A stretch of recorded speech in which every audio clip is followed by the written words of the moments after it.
I woke up to silence that morning, the kind of silence that feels unnatural, even in an empty house. At first, I thought it was one of those rare moments when Lila was just being quiet. Maybe she'd gone out for an early morning run or decided to grab coffee before I got up. But as I moved through the house, the unease began to creep in. Her shoes weren't by the door. Her coat wasn't on the hook. I called out her name, expecting to hear her light-hearted reply from another room, but the echo of my voice was the only response. That's when I noticed the closet. Half-empty hangers dangled awkwardly, her favorite clothes missing.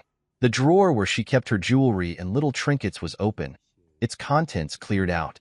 Even the framed photo of us from our anniversary, something she had insisted on placing beside the bed, was gone.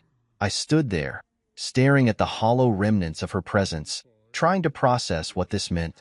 At first, I thought there had to be an explanation. Maybe she had left in a hurry for some reason and just taken a few things with her. Maybe there was some kind of emergency. I pulled out my phone, half expecting to see a missed call or a text message explaining everything. Nothing. Panic turned into confusion, then confusion into a creeping dread. I searched the house, even though I already knew the answer. Her suitcase was gone. The bathroom shelves where she kept her skincare products were empty. And worst of all, there wasn't even a note. For 8 years, we'd shared a life together. Lila had been my partner, my confidant, the woman I had built my future around. Sure, we had our ups and downs. What marriage didn't? But I never thought it was bad enough for her to just vanish like this. No goodbye, no explanation, just gone. I sat down on the edge of the bed that suddenly felt too big, too empty. My mind raced, grasping at memories, looking for answers. Had I missed something? Were there signs I had ignored? I replayed our last few weeks together, combing through every conversation, every interaction. There were disagreements, sure. She had been distant lately, more irritable than usual. But nothing to suggest this complete abandonment of everything we had built. I spent the rest of the day trying to convince myself that it wasn't what it looked like. Maybe she just needed space. Maybe she was coming back. But as the hours turned into days, and the days into 2 long weeks, the reality became impossible to deny. She wasn't coming back. At first, I felt devastated. The kind of heartbreak that makes you feel like you're suffocating. I couldn't eat, couldn't sleep. I wandered through the house like a ghost, haunted by her absence. Every little thing reminded me of her. The way she always left her coffee mug on the counter, the stack of magazines she kept by the couch, the faint scent of her perfume lingering in the air. But as the days dragged on, the devastation gave way to something else, anger.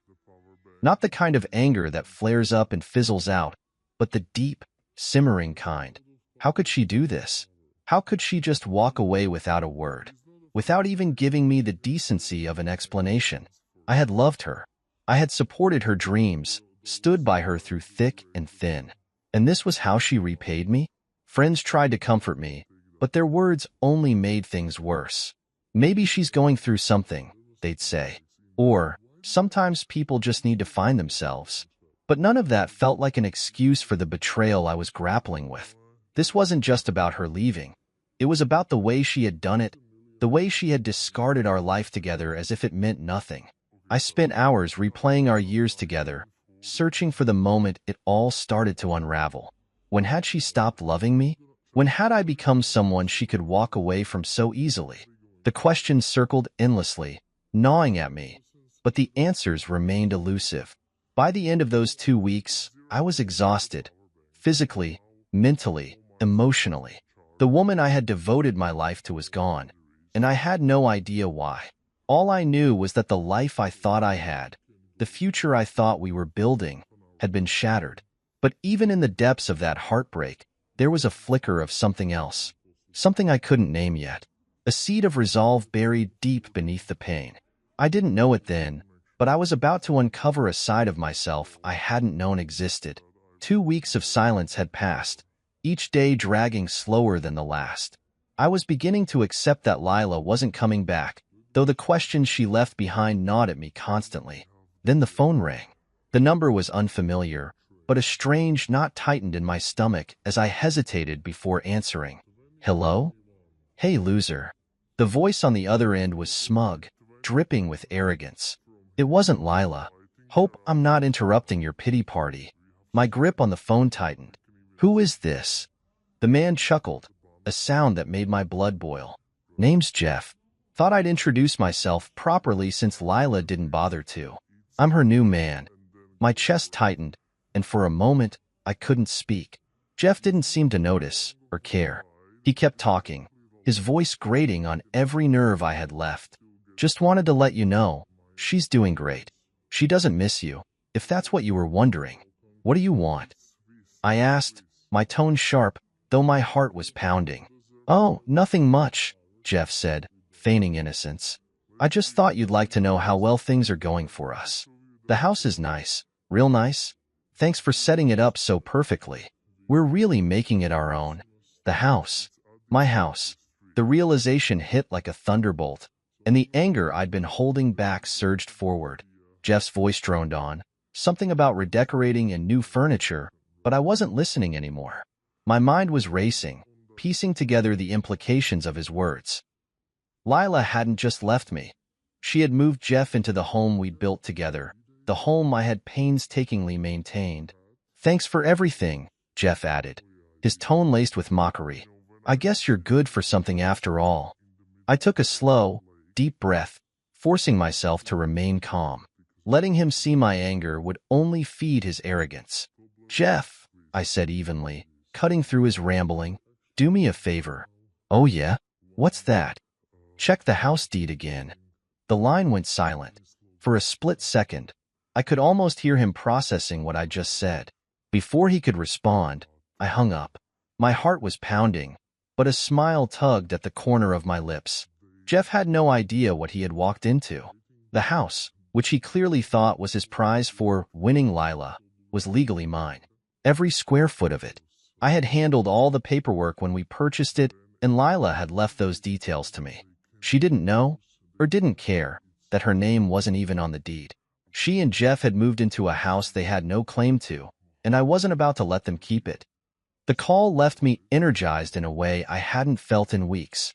The sadness and confusion that had consumed me were replaced by something sharper, more focused. I wasn't just going to sit back and let them steal what was mine.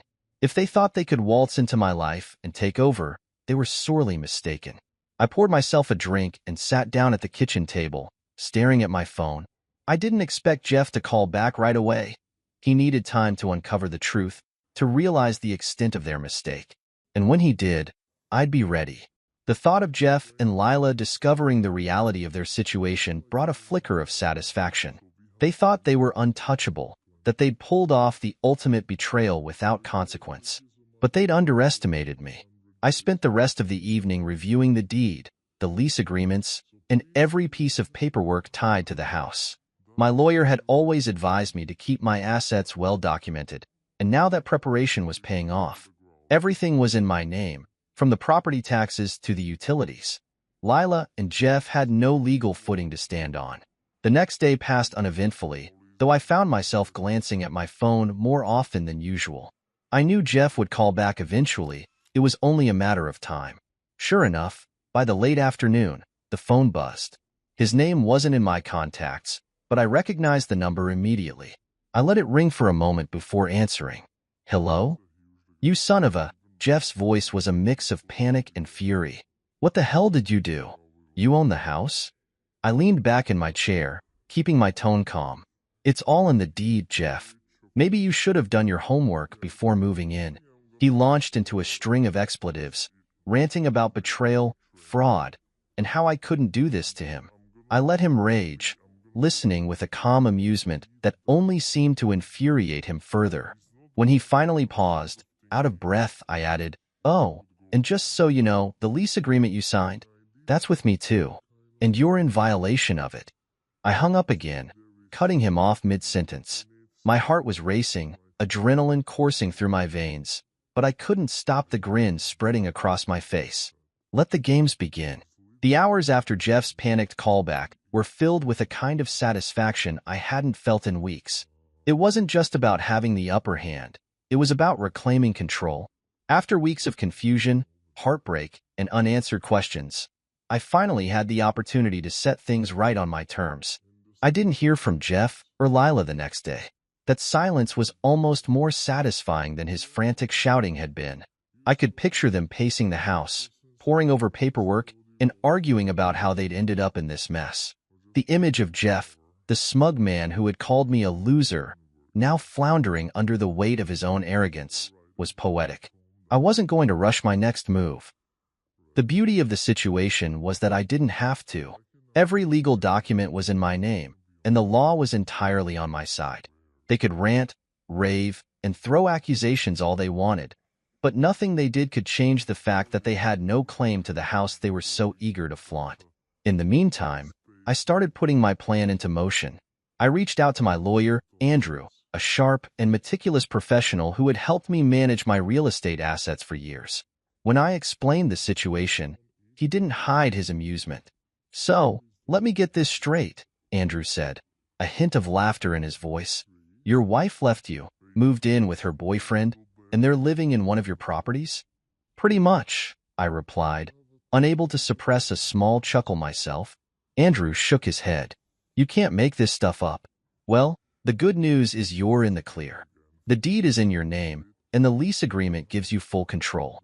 If they're in violation, you have every right to terminate it." "That's exactly what I want to do," I said firmly. "No more playing nice." Andrew agreed to draft the termination notice immediately. "They'll have 30 days to vacate," he explained. "Legally, there's no way they can fight it, but I'm guessing they won't take it well." "I'm counting on it," I said with a wry smile. That evening, as I sat in the quiet of my home, I reflected on how far things had spiraled. Lila's betrayal had left me reeling, but now I felt a sense of clarity. This wasn't just about revenge. It was about drawing a line in the sand.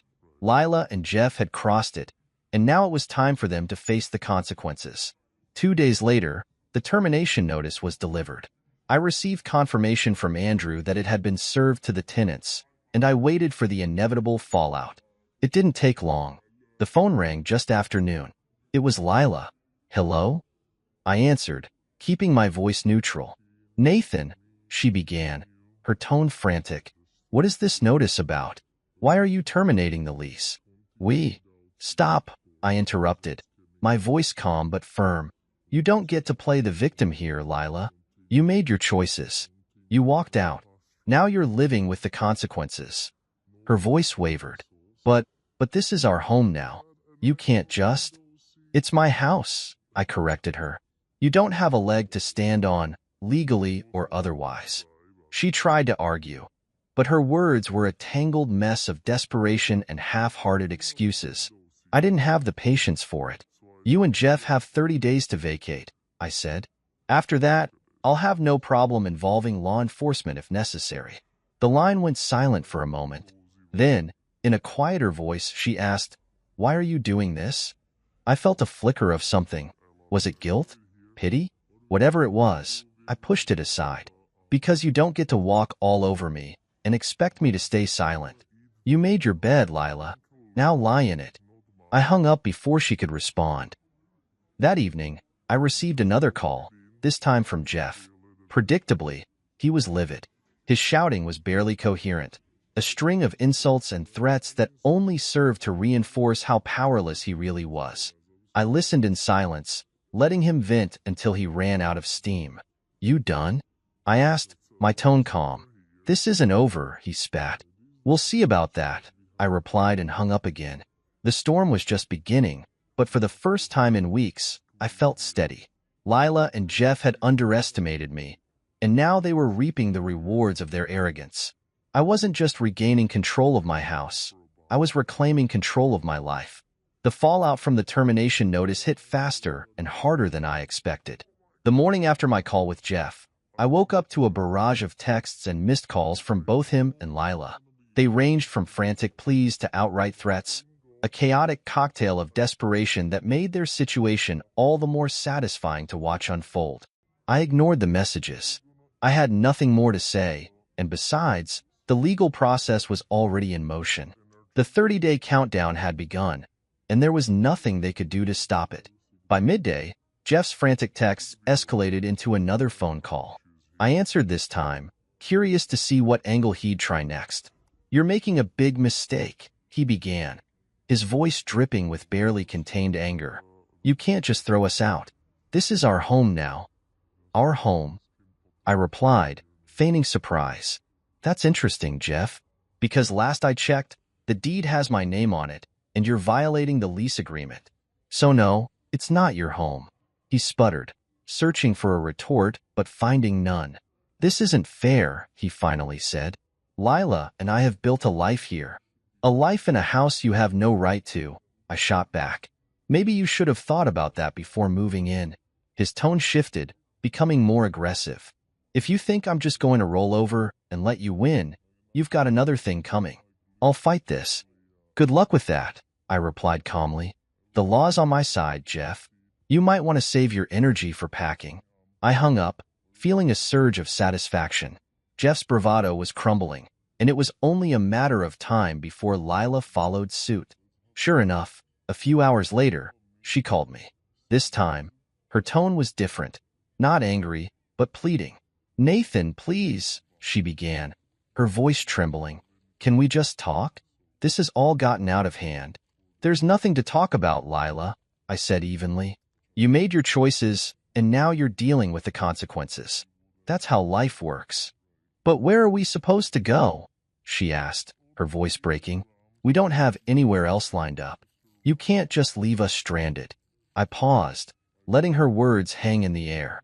Part of me felt a twinge of guilt. This was the woman I'd once loved, after all. But then I remembered the way she'd left, the mocking tone in Jeff's voice when he first called me, and the pain of those first 2 weeks when I'd been left alone to pick up the pieces. "You should have thought of that before," I said finally. "This isn't my problem anymore, Lila. You made sure of that when you walked out." She tried to argue, but I wasn't interested in hearing it. I ended the call, feeling a strange mixture of closure and finality. For the first time, I felt like I was truly in control, not just of the house, but of my life. The days that followed were quiet on my end, though I knew chaos was brewing on theirs. Mutual friends began reaching out, their messages laced with curiosity and a hint of gossip. "Did you really kick Lila and her boyfriend out of the house?" one friend asked. "Yes," I replied simply. "It's my house." The responses varied. Some expressed surprise, others outright support. But the general sentiment was clear. People were starting to see through Lila and Jeff's facade. The life they tried to build on the back of their betrayal was crumbling, and the cracks were showing. As their move-out day loomed closer, I received fewer messages from Lila and Jeff. I assumed they were too busy scrambling to find a new place to bother me, and I was perfectly fine with that. The silence was a welcome change, a reminder that their drama no longer held any power over me. When the day finally arrived, I stopped by the property after work to ensure they had vacated. As I pulled into the driveway, I noticed the lights were off, the curtains drawn. The house was silent, empty. I stepped inside and was greeted by a strange sense of calm. They were gone. Walking through the rooms, I felt a weight lift off my shoulders. The house, once a battleground for betrayal and heartbreak, was mine again. And this time, it felt different, cleaner, lighter, as though it had been purged of the negativity that had plagued it. I stood in the living room, taking in the stillness, and realized that this wasn't just the end of a chapter. It was the beginning of a new one. Lila and Jeff had tried to take everything from me, but in the end, they'd only freed me. As I locked up and headed home, I couldn't help but smile. The storm was over, and I had weathered it. Now, it was time to rebuild. The day after Lila and Jeff vacated the house, I woke up feeling lighter than I had in months. It wasn't just the absence of their drama. It was the knowledge that I had stood my ground, reclaimed what was mine, and emerged stronger on the other side. For the first time in weeks, I allowed myself to reflect on everything that had happened.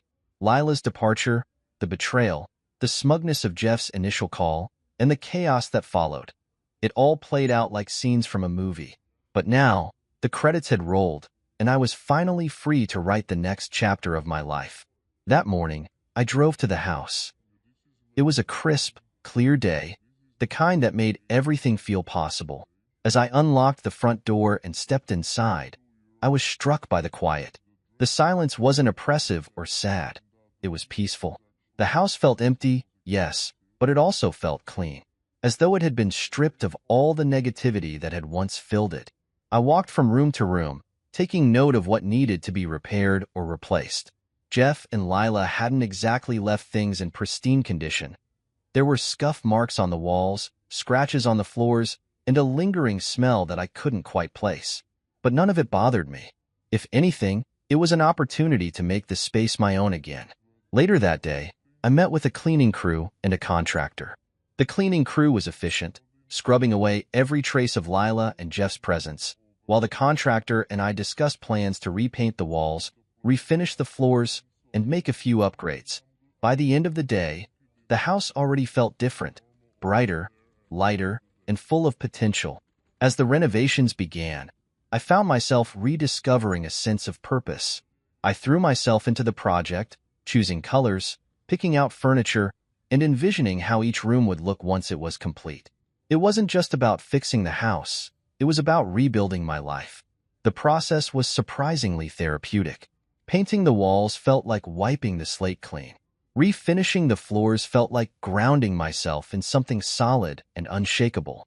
Every decision, every small improvement, was a step toward reclaiming not just the house, but the part of myself I had lost during my marriage to Lila. Outside of the renovations, I started reconnecting with old friends and hobbies.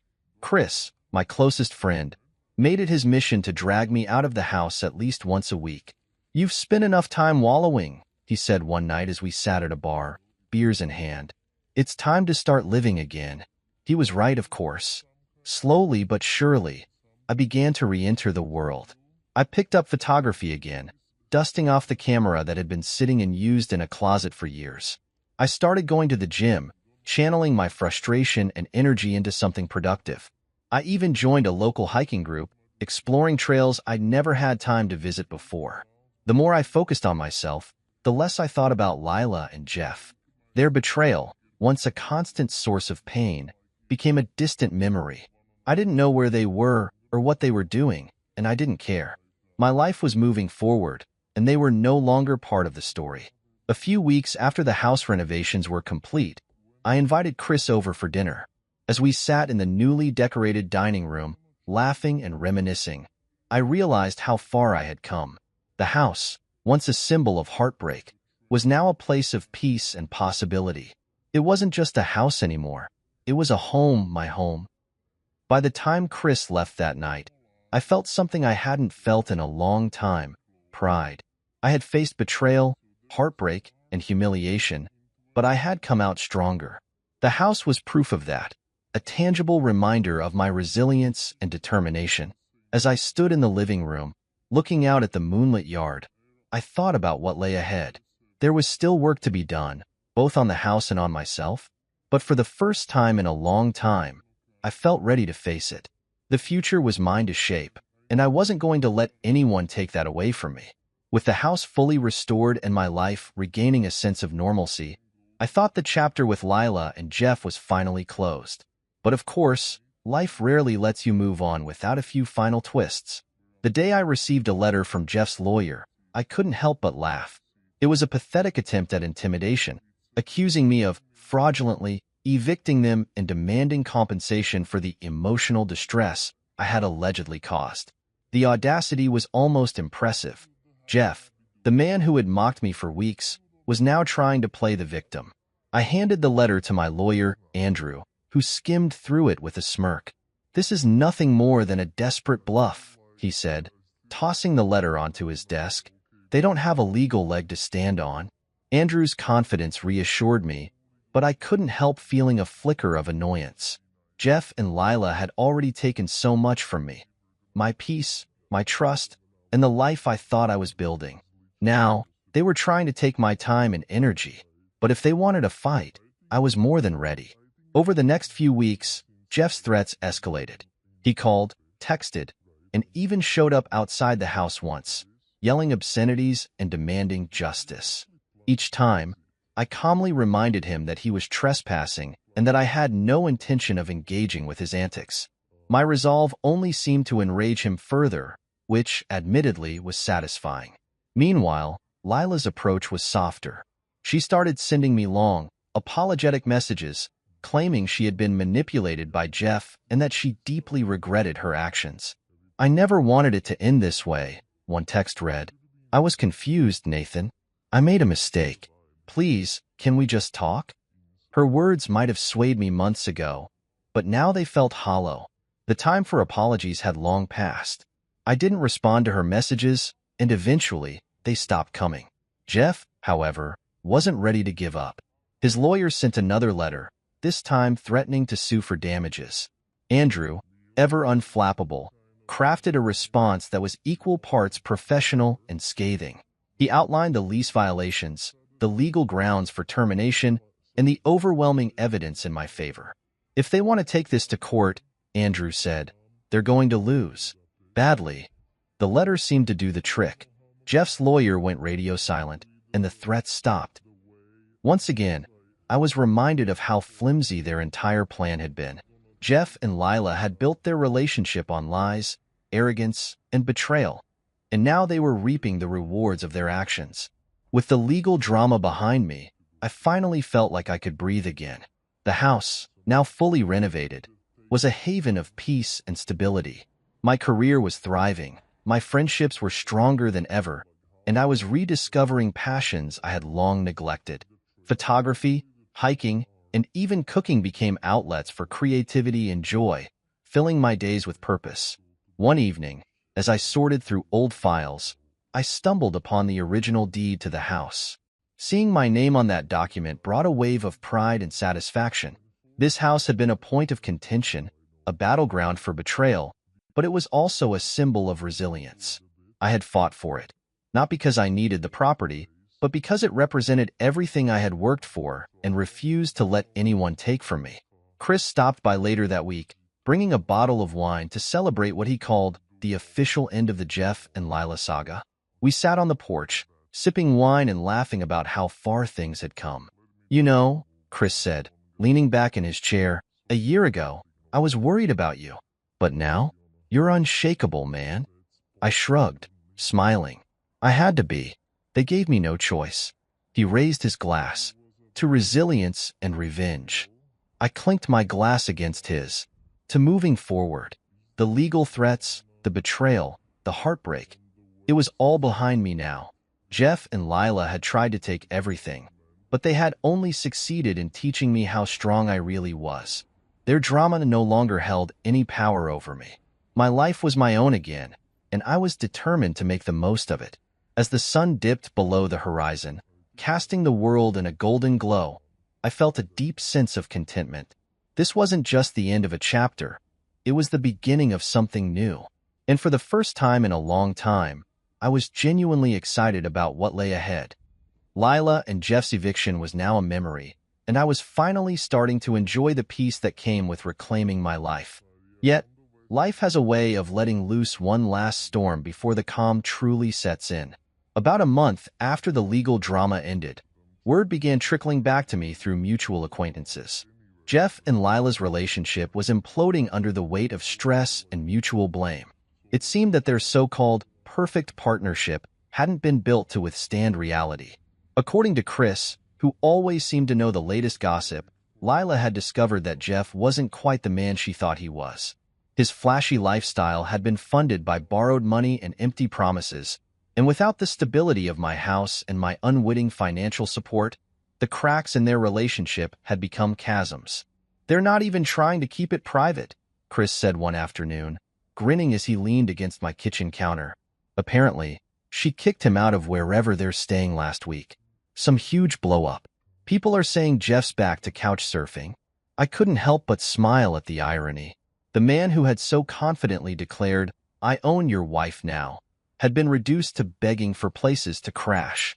As for Lila, she was reportedly trying to piece her life back together, though her attempts to reconnect with old friends and acquaintances were met with mixed reactions. Betrayal, it seemed, had a way of catching up with people. Even so, I didn't feel the schadenfreude I thought I would. Knowing their lives were unraveling brought no real satisfaction, only a quiet sense of closure. They were living with the consequences of their choices, just as I had lived with the fallout of their betrayal. The difference was, I had used that fallout to rebuild, while they had let it destroy them. One afternoon, while I was working in the garden, my phone buzzed with an unexpected message. It was from Lila. I hesitated before opening it, wondering what she could possibly have left to say. "Nathan, I know I have no right to ask, but I wanted to apologize. I see now how much I hurt you, and I hate myself for it. Jeff is gone, and I realize he was never who I thought he was. I was stupid and selfish, and I threw away the best thing I ever had. I don't expect forgiveness, but I needed you to know that I'm sorry." I read the message twice, then set my phone aside without responding. Her apology, while unexpected, didn't stir much within me. There was no anger, no desire to argue or point out the hypocrisy of her words, just indifference. Lila's regret was hers to carry, not mine to absolve. In the following days, I learned through Chris that Jeff had tried reaching out to Lila, hoping to reconcile. She had reportedly refused, finally seeing him for who he truly was. It was ironic, really.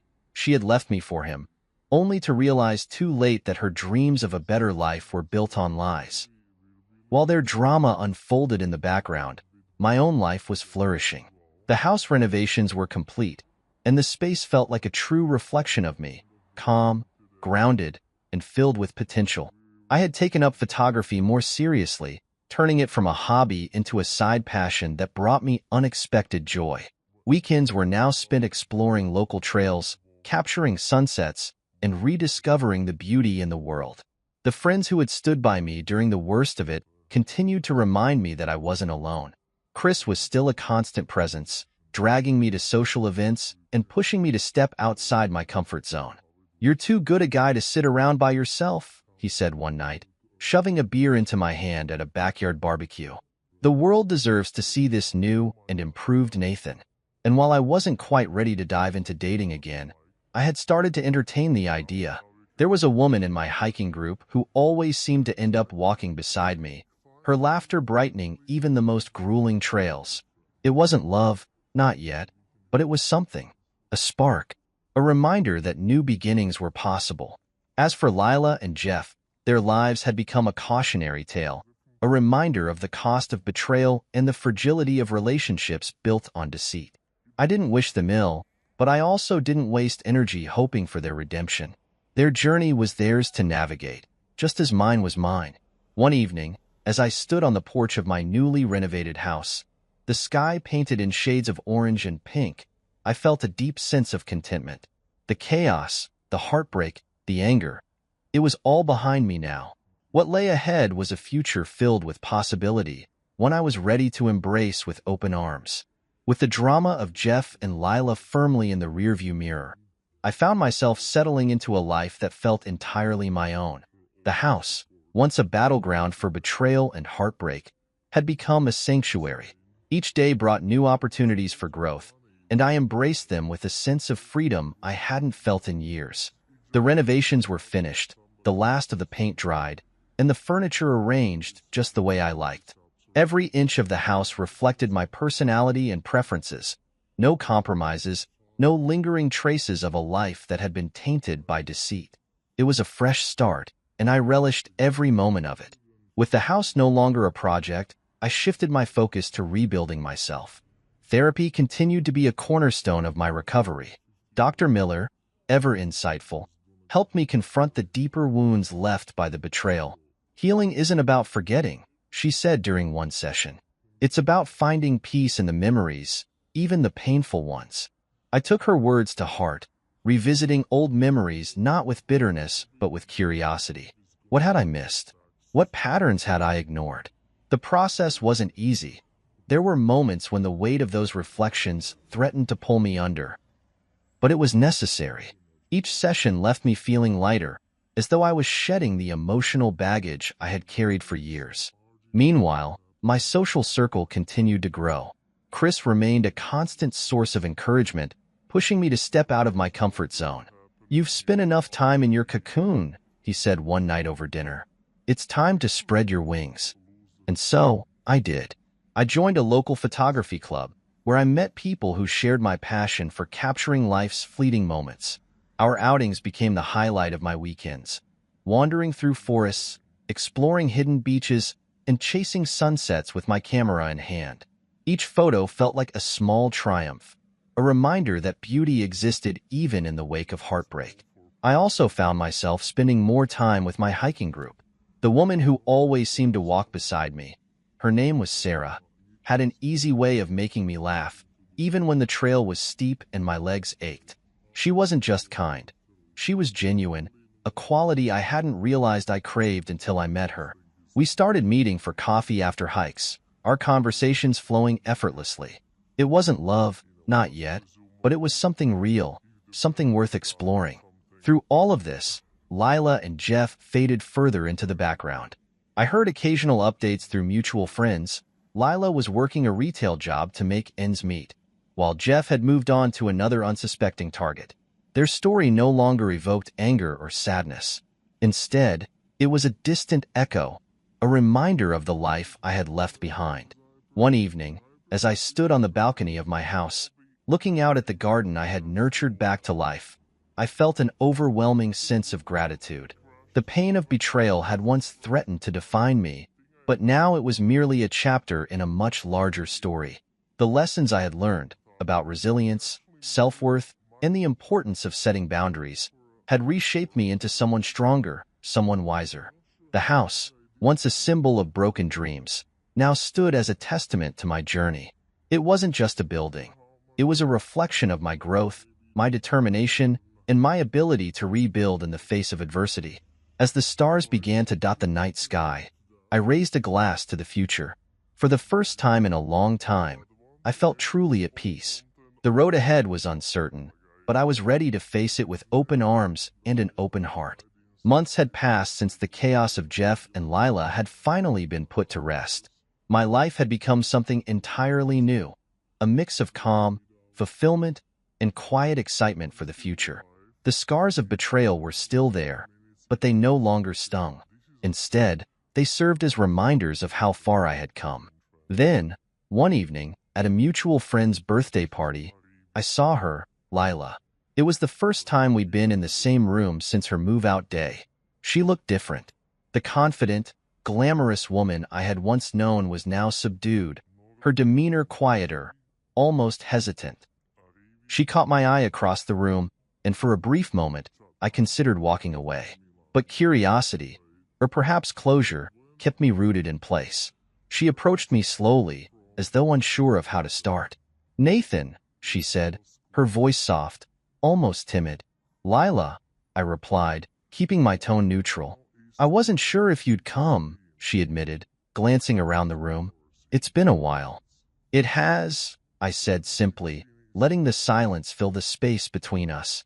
I wasn't going to make this easy for her, nor did I feel the need to. She shifted uncomfortably.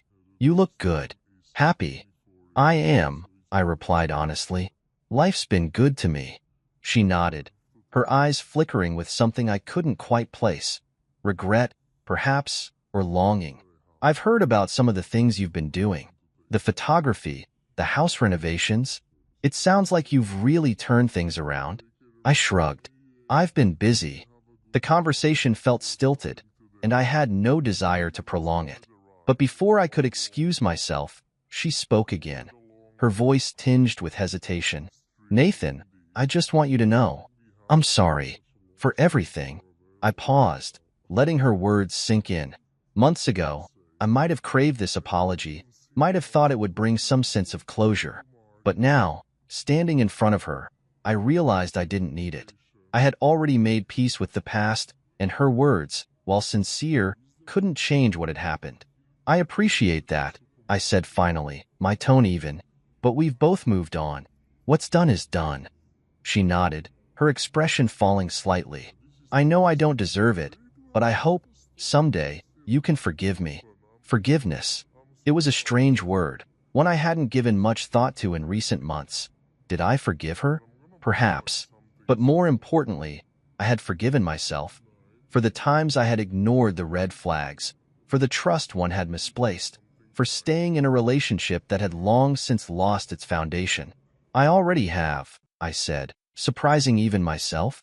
"Not for your sake, but but for mine. Her eyes glistened, and she opened her mouth to say something more, but I held up a hand. Take care of yourself, Lila. With that, I turned and walked away, leaving her standing there in the crowded room. As I stepped outside, the cool evening air washed over me, bringing with it a sense of clarity. That brief encounter with Lila had been the final piece of the puzzle, the last lingering thread of a chapter that was now fully closed. I didn't feel anger or sadness, just relief. Over the next few days, I reflected on how far I'd come.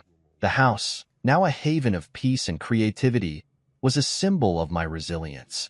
My friendships had deepened, my passions had flourished, and my connection with Sarah from the hiking group had grown into something quietly beautiful. Life wasn't just good, it was thriving. I had learned that closure doesn't come from apologies or validation from those who hurt you. It comes from within, from choosing to move forward and build something better. And that's exactly what I had done. As for Lila and Jeff, their stories no longer mattered to me. Whether they found redemption or continued down their paths of self-destruction was irrelevant. My focus was on my life, my growth, and the possibilities that lay ahead. One evening, as I sat on the porch of my house, camera in hand, watching the sun dip below the horizon, I felt a profound sense of contentment. This was my life now, simple, fulfilling, and entirely my own, and I wouldn't trade it for anything. Looking back, I never imagined that betrayal would become the catalyst for the life I now lived. The scars Lila and Jeff left behind were once raw and painful, but time had turned them into marks of resilience. They reminded me of what I had endured, but more importantly, they showed me how far I had come. The house was no longer just a building. It was a sanctuary. Every room was a reflection of my choices, my growth, and my independence. The once shared spaces that had felt hollow after Lila left were now filled with laughter, friends, and new memories. The walls were lined with photographs I had taken, snapshots of trails I'd hiked, sunrises I'd chased, and moments of joy I'd rediscovered. Sarah had become a significant part of my life. What had started as casual hikes and coffee meetups had blossomed into something steady and meaningful. She was different, grounded, genuine, and kind in a way that felt refreshing after years of navigating the stormy waters of my past relationship.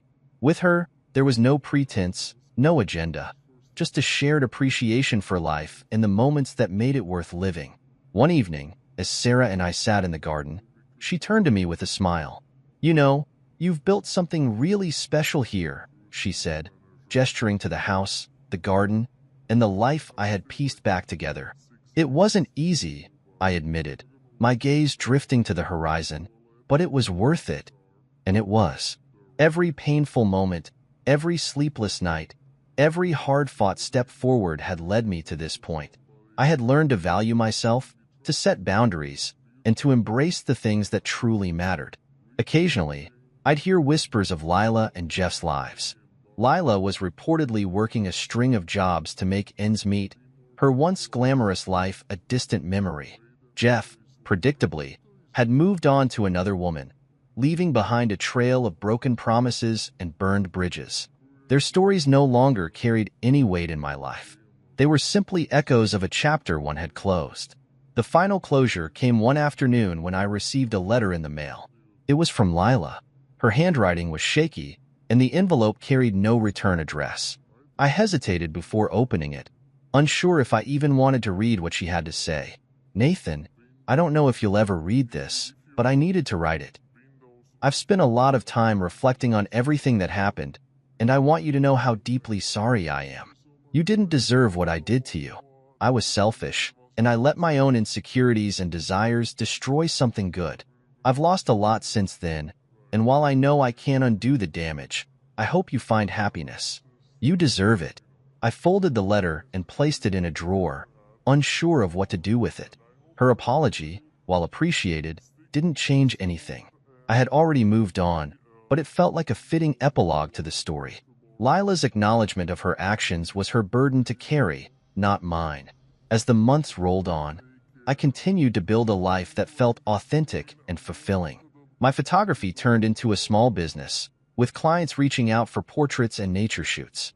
The house became a gathering place for friends and family, its walls echoing with laughter and warmth. One evening, as I stood on the porch, watching the sun set over the horizon, I felt a profound sense of peace. The betrayal that had once consumed me was now a distant memory, overshadowed by the life I had created. Lila and Jeff had tried to tear me down, but in the end, they had only pushed me toward a better version of myself. This was my life now, one built on resilience, self-respect, and the unwavering belief that even in the face of betrayal, it's possible to rebuild. The future was wide open, and for the first time in years, I was excited to see what it held. As the stars began to dot the sky, I raised a glass to the past, not in anger or regret, but in gratitude. It had shaped me, taught me, and ultimately set me free. And with that, I stepped inside, ready to embrace whatever came next.